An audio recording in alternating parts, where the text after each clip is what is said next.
আসসালামু আলাইকুম প্রিয় বন্ধুরা, আশা করি সকলেই ভালো আছেন। আজকে নতুন একটি ভিডিও নিয়ে আসলাম। এটি মূলত 18তম নিবন্ধন এবং 19তম নিবন্ধনের সমন্বয়, সাথে প্রাইমারি সহ অন্যান্য চাকরির আপডেট থাকবে। সেজন্য অবশ্যই চ্যানেলটি সাবস্ক্রাইব করে সাথে থাকুন এবং ভিডিওটিতে একটি লাইক দিন। 19তম সার্কুলার কবে হবে এ সম্পর্কে এনটিআরসি জানিয়েছে আমাদেরকে। এছাড়া 18তম নিবন্ধন প্রিলিমিনারি রেজাল্ট হওয়ার পরে যারা প্রিলিতে উত্তীর্ণ হয়েছে এরা কিন্তু রিটেন পরীক্ষায় অংশগ্রহণ করে, এবং রিটেনে যারা উত্তীর্ণ হয়েছে তারা কিন্তু ভাইভাতে অংশগ্রহণ করতেছে। এর সংখ্যাটা হলো 18তম নিবন্ধন প্রিলি পাস করেছিল প্রায় 18 লক্ষ, কিন্তু আপনার আবেদন করেছিল 18তম নিবন্ধনে।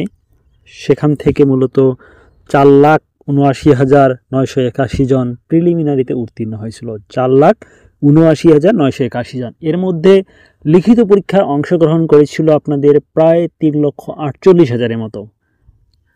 3,48,000 লিখিত পরীক্ষায় অংশগ্রহণ করেছিল। সেখান থেকে মূলত 83,865 জন লিখিত পরীক্ষায় উত্তীর্ণ হয়, অর্থাৎ প্রিলি রিটেন সহ এই পরীক্ষা দুটিতে উত্তীর্ণ হয়ে তারা মূলত ভাইভাতে অংশগ্রহণ করতেছে। আর ভাইভাতে অংশগ্রহণ যারা করতেছে এদের সংখ্যাটা হলো 83,865 জন, প্রায় 84,000-এর মতো। এবং এখানে স্কুল ওয়ান, যারা স্কুল ওয়ান বা সমপর্যায়ে যেটা রয়েছে এদের সংখ্যা হলো 55,890 জন। এই 55,890 জন যারা রয়েছে এদের এখান থেকে 8 থেকে 9% হয়তো বা ফেল আসবে, বাদ বাকি সকলেরই কিন্তু পাস আসবে। আর ফেল কেন আসে সে সম্পর্কে কিন্তু পূর্বের ভিডিওটিতে আমি আলোচনা করেছি। বেশ কয়েকটি কারণ এনটিআরসি জানিয়েছে যে এই কয়েকটি কারণেই মূলত ফেল আসে, এছাড়া কোনো কারণ নেই। তারপর স্কুল টুতে 5,323 জন, 5,323 জন পাস করেছে স্কুল টু পর্যায়ে বা সমপর্যায়ে। এরপর রয়েছে কলেজ বা সমপর্যায়ে, এখানে রয়েছে 22,652 জন। আসলে 22,652 জন, এটা নিয়ে অনেক তর্ক বিতর্ক চলতেছে, কারণ এত পরিমাণ টিকিয়েছে, এখানে কি আসলে সকলের জব হবে না হবে না। অনেকেই বলতেছে এখানে প্রায় 50%, অর্থাৎ প্রায় 10,000 11,000-এর মতো ফেল করবে। কেননা এখানে ফাঁকা তো নেই, কলেজে তেমন সিট ফাঁকা নেই, তবু এতগুলো টিকিয়েছে। সেক্ষেত্রে তো চাকরি হওয়ার সম্ভাবনা নেই সকলের।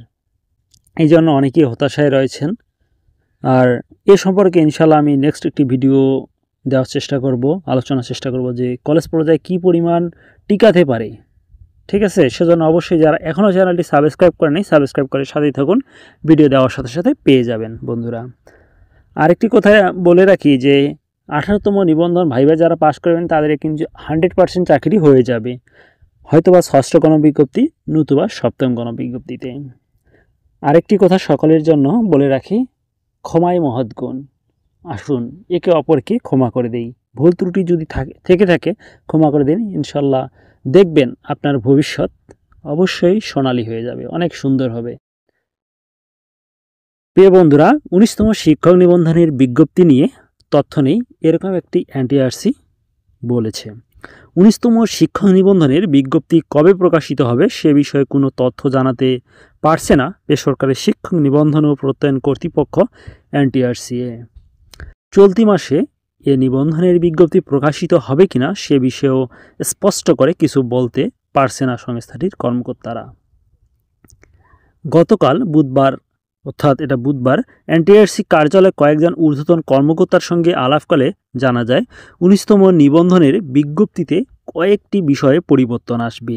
এ বিষয়ে একটি সভা হয়েছে, তবে বিজ্ঞপ্তি কবে প্রকাশিত হবে সে বিষয়ে কোনো সিদ্ধান্ত হয়নি।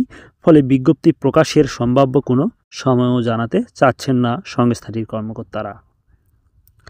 জানতে চাইলে এনটিআরসির সচিব এএমএম রেজওয়ানুল হক বলেন, বিজ্ঞপ্তি প্রকাশের পূর্বে আমাদের বেশ কিছু কাজ রয়েছে। নিবন্ধন নীতিমালায় কিছু বিষয়ে সংশোধন করা হবে, বিষয়টি নিয়ে আমরা কাজ করছি। বিজ্ঞপ্তি কবে প্রকাশিত হবে সেটি নিশ্চিত করে বলা সম্ভব হচ্ছে না, তবে আমরা দ্রুত সময়ের মধ্যেই বিজ্ঞপ্তি প্রকাশ করব। জানা গেছে শিক্ষক নিবন্ধন সনদ অর্জন করার পরও প্রার্থীরা বেকার থাকছেন। বিষয়টি নিয়ে বিশেষজ্ঞদের সঙ্গে আলোচনা করা হয়েছে। এ আলোচনায় পদ ফাঁকা না থাকলেও নিবন্ধন পরীক্ষা নেওয়ার বিষয়টি সামনে এসেছে। সেজন্য যে সকল বিষয়ে শূন্যপদ থাকবে না সে সকল বিষয়ে নিবন্ধন পরীক্ষা না নেওয়ার বিষয়ে প্রাথমিকভাবে আলোচনা করা হয়েছে। অর্থাৎ যেগুলো সাবজেক্টে মূলত পদ ফাঁকা থাকে না সেগুলোতে হয়রানিমূলক হয় এই পরীক্ষাটি। অর্থাৎ দেখেন আপনাদের ব্যবসায় শিক্ষা ধরুন, পদ ফাঁকা রয়েছে 5টি, এখানে আবেদন করতেছে প্রচুর পরিমাণে। সেক্ষেত্রে কিন্তু অনেক সময় দেখা যাচ্ছে বেশ কিছু সাবজেক্টে কিন্তু পদই ফাঁকা থাকে না, একদম শূন্য। তারপরেও তারা প্রিলি পাস করতেছে, প্রিলির জন্য পড়তেছে, রিটেনের জন্য পড়তেছে, তারপর আবার ফেল আসতেছে। অর্থাৎ বা পাস করলেও ভাইবার পরে কিন্তু চাকরি পাচ্ছে না। এই যে একটা হয়রানি, এটা বন্ধ করার জন্যই মূলত এই বিষয়টি নিয়ে তারা আলোচনা করতেছে, পদক্ষেপ নিতে চাচ্ছে। নাম অপ্রকাশিত রাখার শর্তে এনটিআরসির পরীক্ষা মূল্যায়ন ও প্রত্যয়ন শাখার এক কর্মকর্তা জানান, শিক্ষক নিবন্ধন পরীক্ষায় উত্তীর্ণ সবাই যেন চাকরি পায়, সে বিষয়ে কাজ করছে সরকার। আমরাও বিষয়টি নিয়ে আলোচনা করছি। আশা করছি 19তম নিবন্ধন থেকে আমরা আমাদের পরিকল্পনা বাস্তবায়ন করতে পারব। চলতি জানুয়ারি মাসে বিজ্ঞপ্তি প্রকাশের সম্ভাবনা রয়েছে বলেও জানান এ কর্মকর্তা। প্রসঙ্গত, বেসরকারি শিক্ষা প্রতিষ্ঠানে শিক্ষক নিয়োগের যোগ্যতা অর্জন করতে হয় শিক্ষক নিবন্ধন পরীক্ষার মাধ্যমে। 2005 সালে প্রতিষ্ঠার পর এখন পর্যন্ত 18টি নিবন্ধনের বিজ্ঞপ্তি প্রকাশ করেছে এনটিআরসিএ। এই নিবন্ধন সনদের মাধ্যমে 1 লাখের বেশি প্রার্থীকে বিভিন্ন শিক্ষা প্রতিষ্ঠানে নিয়োগের সুপারিশ করা হয়েছে। প্রিয় বন্ধুরা, 19তম নিবন্ধন পরীক্ষায় যারা অংশগ্রহণ করতে চাচ্ছেন বা প্রস্তুতি নিতে চাচ্ছেন, মূলত এখানে বেশ কিছু আপনারা পরিবর্তন পাবেন। পরীক্ষা পদ্ধতি সহ প্রাসঙ্গিক যে বিষয়গুলো রয়েছে সেগুলো পরিবর্তন আসবে।